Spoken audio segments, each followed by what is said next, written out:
Assalamualaikum warahmatullahi wabarakatuh. Salam sejahtera bagi kita semua. Selamat berjumpa kembali dalam tutorial online psikologi belajar mengajar. Materi inisiasi kedua tentang proses belajar, Fakultas Sains dan Teknologi, Universitas Terbuka, bersama saya Dwi Meliana Lisawati. Cakupan materinya, yang pertama pengertian proses belajar, yang kedua ciri-ciri proses belajar, yang ketiga fase-fase proses belajar. Selanjutnya indikatornya, setelah mempelajari inisiasi kedua ini, Anda diharapkan secara komprehensif menjelaskan tentang 1. Menjelaskan pengertian proses belajar. 2. Menjelaskan ciri-ciri proses belajar. 3. Menjelaskan fase-fase proses belajar. Selanjutnya, pengertian proses belajar. Proses belajar adalah usaha aktif seseorang yang dilakukan secara sadar atau tidak untuk mengubah perilakunya yang meliputi pengetahuan, sikap, keterampilan, di mana hasilnya bisa benar atau salah. Untuk membantu keberhasilan proses belajar, seseorang perlu dipahami ciri-ciri proses belajar yang dilakukannya. Dengan memahami ciri-ciri tersebut, proses belajar seorang pengajar akan dapat membantu berlangsungnya proses belajar secara efektif dan efisien, serta akan dapat meramalkan keberhasilan dari proses belajar tersebut. Selanjutnya dapat digambarkan seperti roda, ada 8 ciri-ciri dalam proses belajar. Adapun ciri yang pertama yaitu belajar adalah proses aktif orang yang belajar. Seseorang akan belajar melalui program melalui beragam aktivitas yang dilakukannya sendiri dalam mempelajari materi tertentu. Dalam kegiatan penyuluhan pertanian, petani harus giat melakukan percobaan. Misalnya percobaan penanaman varietas baru, percobaan pengendalian hama dan penyakit tanaman, percobaan memupuk, percobaan cara bercocok tanam. Selanjutnya, ciri yang kedua, belajar hanya dapat dilakukan oleh individu yang belajar. Proses belajar hakikatnya adalah rangkaian proses rangsangan dan tanggapan. Dari rangkaian proses ini akan dihasilkan retensi sebagai hasil dari proses belajar tersebut. Misalnya, seorang petani melihat demonstrasi tentang bagaimana cara menggunakan pupuk urea tablet di sawah.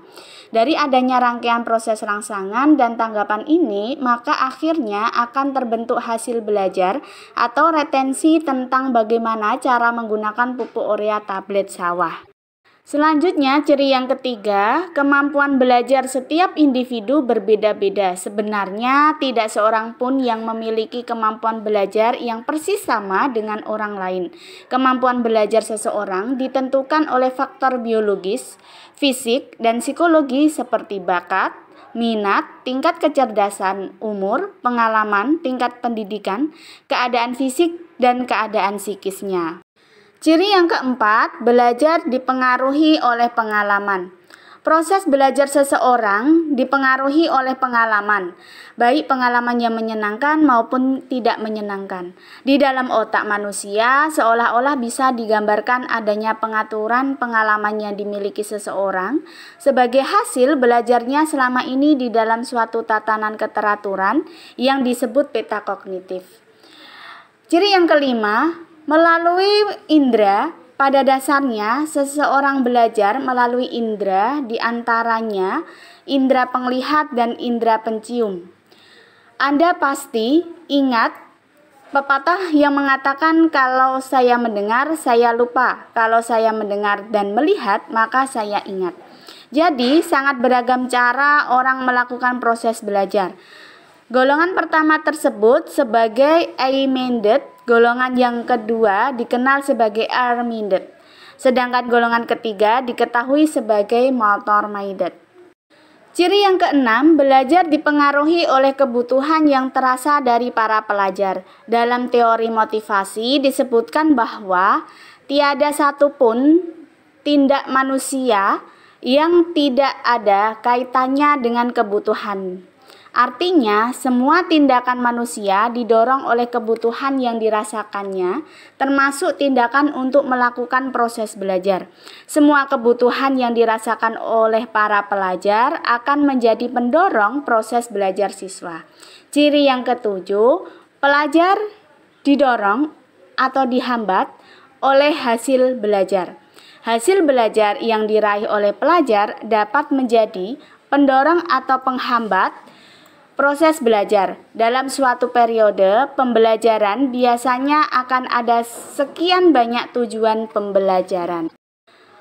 Ciri yang ke-8, belajar dipengaruhi oleh keadaan fisik orang yang belajar dan lingkungannya. Proses belajar adalah aktivitas individual pelajar, baik aktivitas fisik maupun mental yang dibarengi dengan perasaan atau emosi.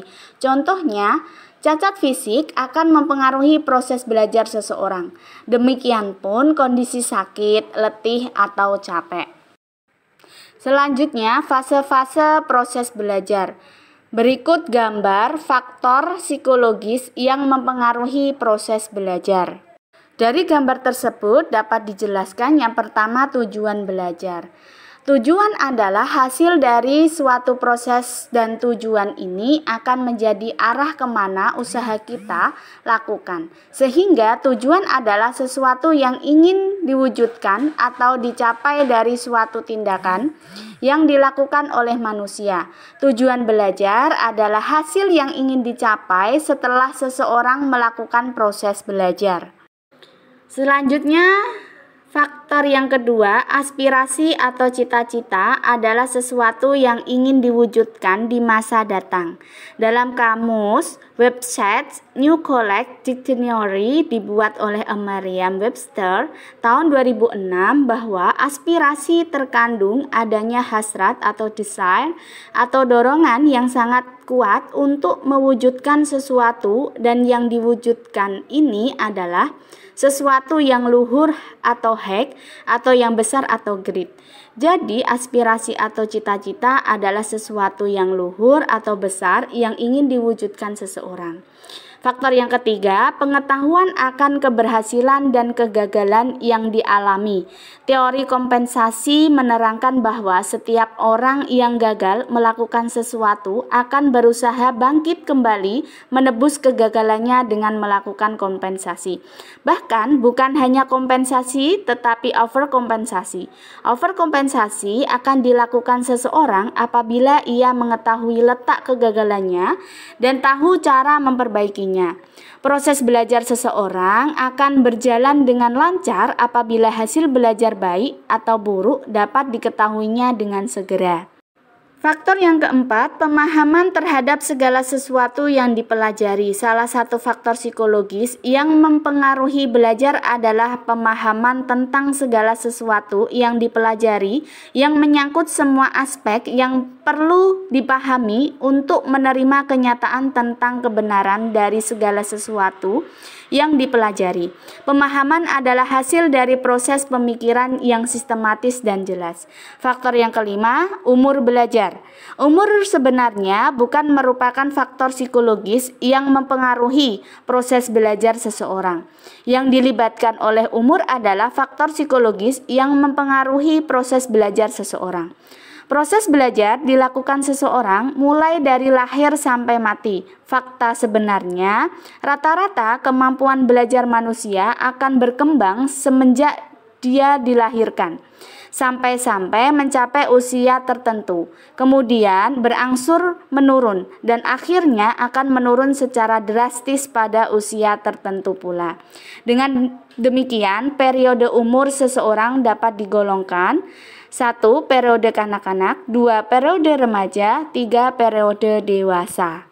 Faktor yang keenam yaitu kapasitas belajar. Kapasitas belajar adalah faktor psikologis yang mempengaruhi proses belajar seseorang. Faktor keturunan akan sangat mempengaruhi besarnya kapasitas belajar seseorang. Tidak ada satupun cara yang paling akurat untuk mengukur kapasitas belajar seseorang secara langsung. Kita hanya bisa melihat indikatornya, yaitu apa yang dipelajari dan dimengerti oleh seseorang. Jadi, dengan melihat apa yang dipelajari dipelajari dan dimengerti oleh seseorang dalam periode waktu tertentu, kita akan dapat menentukan besarnya kapasitas belajar orang tersebut. Selanjutnya evaluasi. Untuk evaluasi, saya beri 4 pertanyaan, di mana silahkan Anda baca dan pahami sesuai dengan jawaban yang sudah saya berikan. Selanjutnya daftar pustaka. Untuk referensi utamanya dari Sudianto Patmowiharjo tahun 2019 dalam bukunya BMP Psikologi Belajar Mengajar, Tangerang Selatan Universitas Terbuka. Kemudian referensi tambahannya dari Tantowi tahun 2010 dalam bukunya Psikologi Pendidikan Jakarta Yayasan Kanisius, dan dari Katarina Triani tahun 2005 dalam bukunya Psikologi Belajar Semarang UPT MKK UNES. Selanjutnya profil media pembelajaran ini saya buat sendiri. Nama saya Dwi Meliana Lisawati. Saya lahir di Kudus tanggal 18 Mei tahun 1992. Sekarang saya bekerja sebagai pengajar di SMPN Satumbai Kabupaten Kudus. Sekian dan terima kasih. Wassalamualaikum warahmatullahi wabarakatuh.